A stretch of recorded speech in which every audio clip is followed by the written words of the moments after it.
I was going to say, I'm Abimbola Teloku. Abimbola Teloku. because Bukola joined us last Friday. So I was expecting Abimbola Teloku. I was like, are you okay? From where to where? Good morning, everyone. I am Adebimpe Omotaya, and I want to call Joy out. Hey. I want to call Joy out. Abimbola, do you know what Joy did? What did she do? Her babies are not feeling well. It started with the girl, the younger one, yesterday. On Wednesday, and she gave her medication and she's better. So the boy now, the older one, and she told me that he was crying, that she didn't even know when she smacked him. I said, is it his fault that he's uncomfortable, he's not feeling well?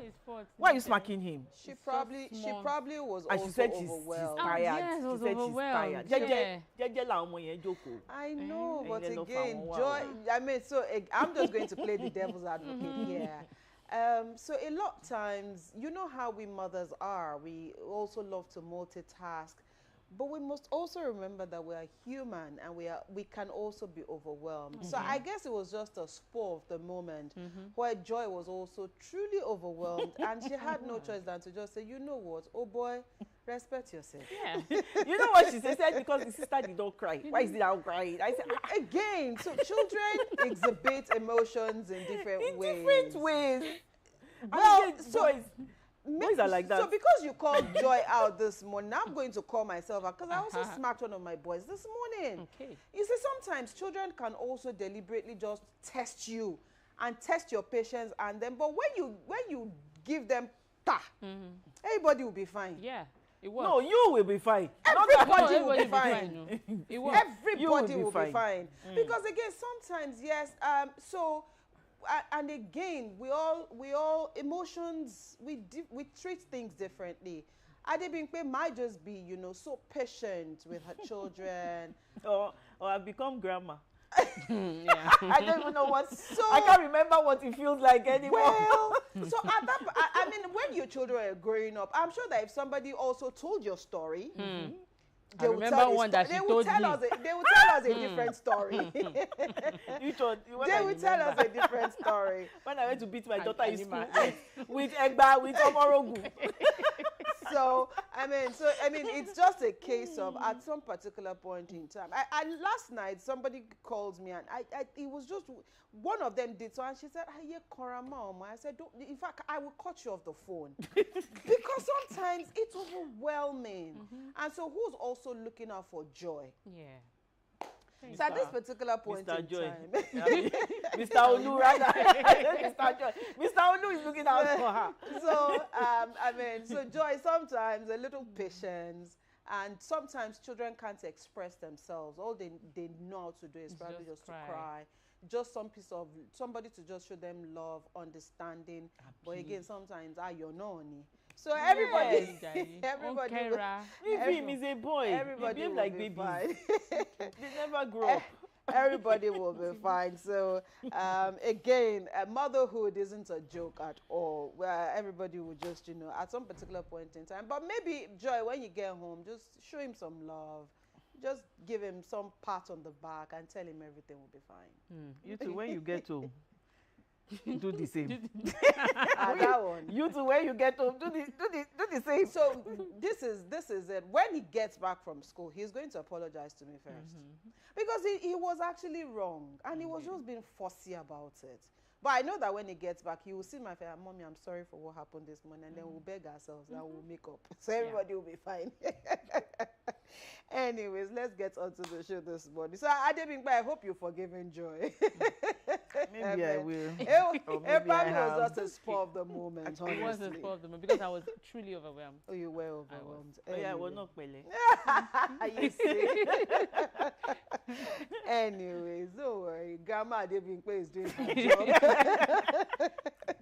All right, welcome to the Friday edition of The Conversation this morning. For some reason, we don't know who we just ministered to. Titi, you just went home. Just in case you didn't know, your back just went home. So anyways, I mean, it's a live show, so sometimes these things can be expected.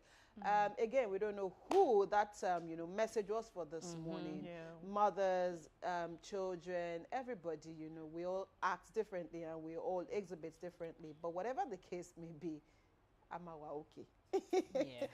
Let's take our news points for today. I will start on this side of the table. I always don't like to talk about issues around fuel, but this is coming this morning, and it is on the US-Iran war. Marketers Dangote trade words over petrol price.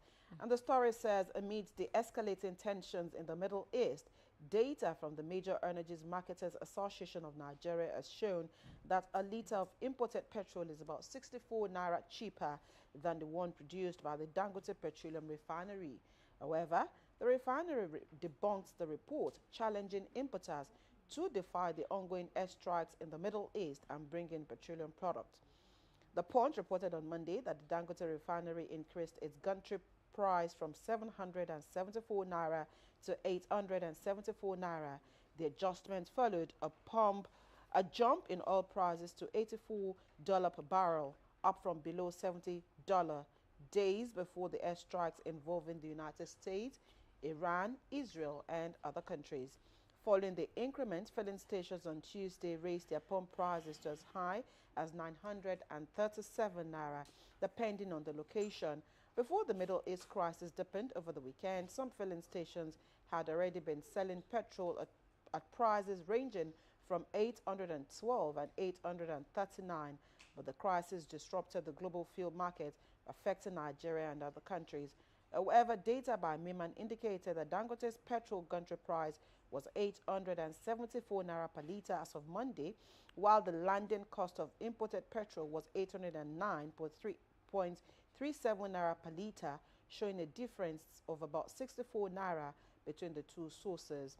Miman also reported that Dangote's diesel price was 1,169.42, while imported diesel was 1,125.70 naira per litre.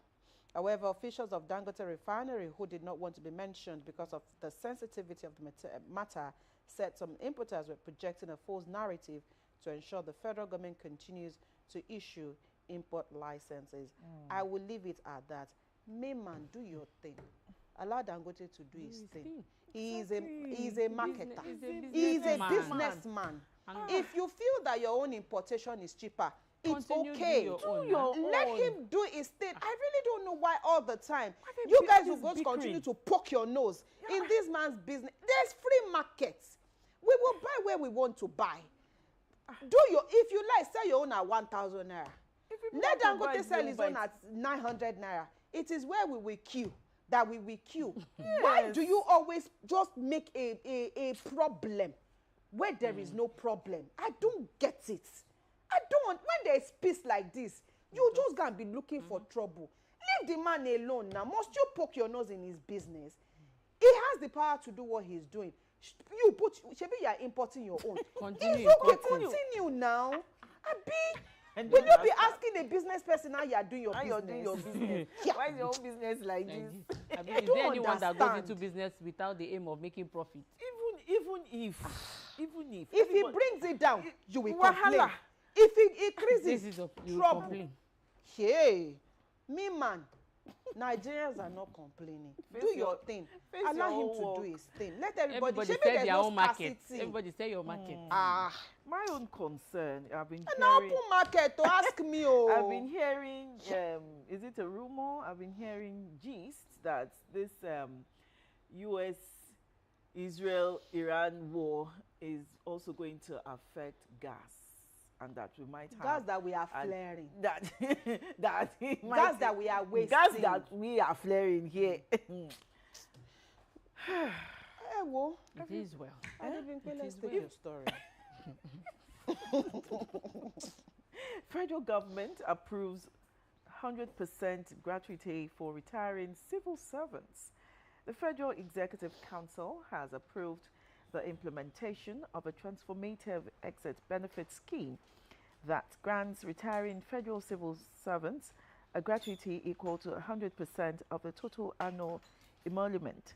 Effective from 1 January 2026, the scheme marks a significant milestone in the federal government's commitment to strengthening the welfare framework of the civil service, ensuring officers with a minimum of 10 years of service retire with dignity and financial security. God win. This was disclosed in a statement signed by the Director of Public Relations Office of the Head of Civil Service of the Federation, Eno Olotu. The approval followed extensive deliberations and technical input from an interministerial technical committee constituted by the Office of the Head of the Civil Service of the Federation. The committee collaborated with the National Pension Commission, the Budget Office of the Federation, and the Office of the Accountant General of the Federation to design a sustainable and effective implementation framework. The Exit Benefit Scheme complements the existing contributory pension scheme, offering a substantial financial safety net at retirement for officers in Treasury-funded ministries, extra-ministerial departments, and agencies. Well done, sir. Well done, sir. Well done, sir. That's all I have to say. Well done. Well done. God win for us in the States. Okay. It is well. It is well, yeah. Okay, here in Lagos, Lagos attracts $2.73 billion capital flow in 3 months, and this is coming from the governor of Lagos State, Babajide Sanwo-Olu, and he disclosed that the state attracted no fewer than $2.73 billion in capital flow in the third quarter of 2025. He disclosed this while speaking at the John Kennedy Jr. Forum held at the Harvard Kennedy School Institute of Politics, Boston, United States. The statement was shared on the governor's Facebook page, where they were at the forum that was focused on a conversation about the future of African cities. And he said last year, and I quote, the state generated $821.9 million in internal revenue, which accounted for about 35% of Nigeria's total. In just the third quarter of 2025, Lagos attracted $2.73 billion in capital inflows. The governor added that the state's investment in infrastructure and the growing population of young people contributed to these figures. He added, Africa's urban future is already unfolding, and Lagos is right at the center of it. Our city is growing quickly, and with that growth comes responsibility. He added that the state was recently recognized as the world's fastest growing tech ecosystem, adding that Lagos State has more than 2,000 startups. This is a good one for Lagos State. Right, and like we say, Lagos will continue to lead while others will follow. Well, congratulations to Lagos State, the center of excellence. Well, let's go on to the X platform this morning and take a look at one of the many trending stories there. The story we're picking this morning is not a palatable one at all, judging from the emotions attached with this particular story. So there was a core member who was said to have been kidnapped, of course, from Gusau, on his way from Gusau to Sokoto. And, you know, after spending close to a week in the terrorist den and a ransom of 10 million naira paid, he still didn't make it alive. And, you know, this calls for questioning, and it calls for some sober reflection. And the question to ask is, what exactly is this really all about? Does that mean that, you know, paying a ransom doesn't guarantee the safety of lives anymore? Or did something else happen? That I mean, now that he's dead, nobody can tell the story because only him could have, you know, said this story. But it's a very, very pathetic situation that a young life has been cut short, despite the fact that, you know, 10 million naira, or at least some ransom was paid, and he still didn't make it alive. Why didn't he come back? Why was he killed even though the ransom was paid? So many questions begging for answer. Abimbola, even if that young man had come back home, I don't even think he would have even survived. Did you see how he was beaten? I saw the video, I think it was earlier in the week, and you know, this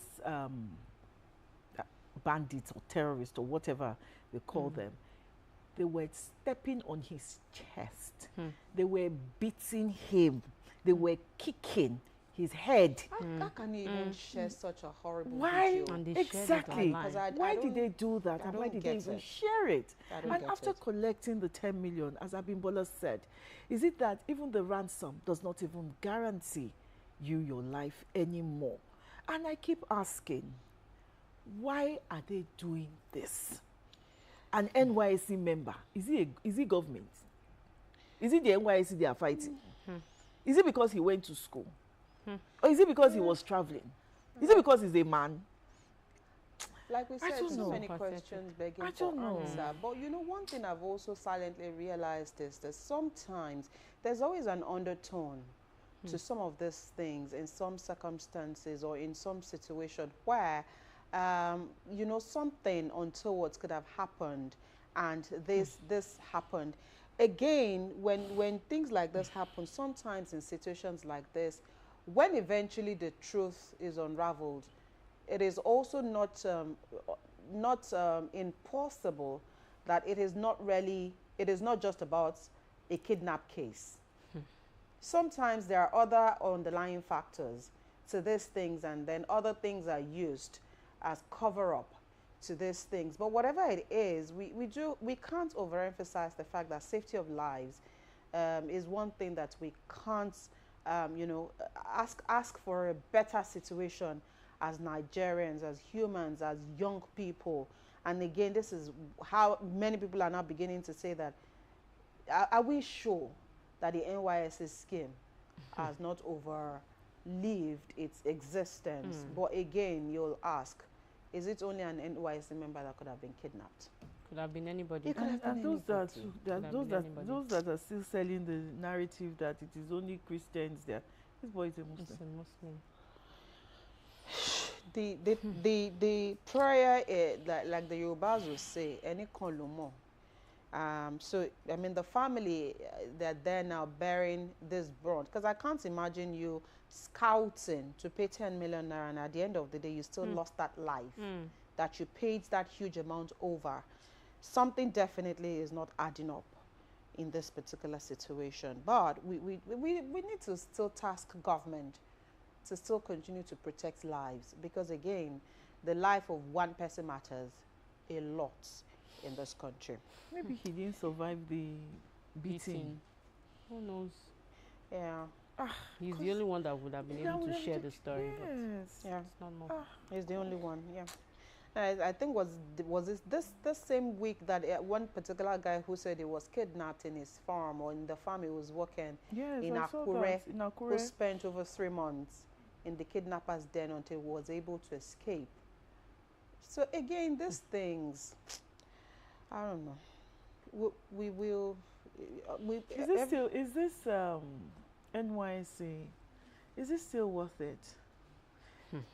The aim and objectives in which it was established. There are people who still tell good stories about the scheme. it. There are people who still tell good stories. There are people who still, you know, who still find purpose, you know, serving the country. But maybe when you weigh the pros and the cons, or when you weigh the negatives, perhaps some people will say it's time to scrap. If And then bandits, some Maybe will it say, should be made optional. if want to. kidnappers and bandits are not kidnapping them, they are having, you know, Accidents. they are getting involved in. When used as ad hoc staff for elections, they are still the victims. Yeah. well, there's so many things. It's just the society, and again, like we always say, it can't be anybody. But it's as well. Let's just leave it at that. All right, you can go on to the X platform this morning and take a further read on why NYSC is trending on that platform this morning.